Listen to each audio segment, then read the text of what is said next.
ఒడ్డున ఉన్నటువంటి వృద్ధ బ్రాహ్మణి అంది, మా ఆయన దిగబడిపోతున్నాడు, నా పసుపు కుంకాలు కాపాడబడాలి కదా, అందుకని ఒక్కసారి ఎవరైనా చెయ్యిచ్చి పైకి లాగండి, నేను వృద్ధురాలను, నా భర్తని పైకి లాగలేకపోతున్నాను అంటే గబగబా వచ్చి చెయ్యి ఇవ్వబోయారు. మీలో పాపం లేని వాళ్ళు పైకి లాగండి అనేటప్పటికీ నాకు పాపం లేకపోవడం ఏమిటి, ఎన్ని దిక్కుమాల పనులు చేశానని వెళ్ళిపోయాడు ప్రతివాడు. అటుగా ఒక వేశ్య కిందకి దిగుతోంది. ఈవిడ వేశ్య అని అందరూ అంటున్నారు.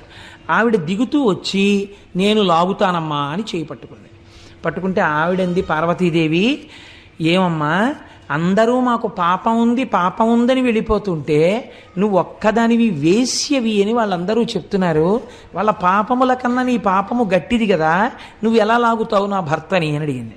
అయితే ఆవిడంది, శ్రీశైల శిఖరం దృష్ట్యా పునర్జన్మ న విద్యతే.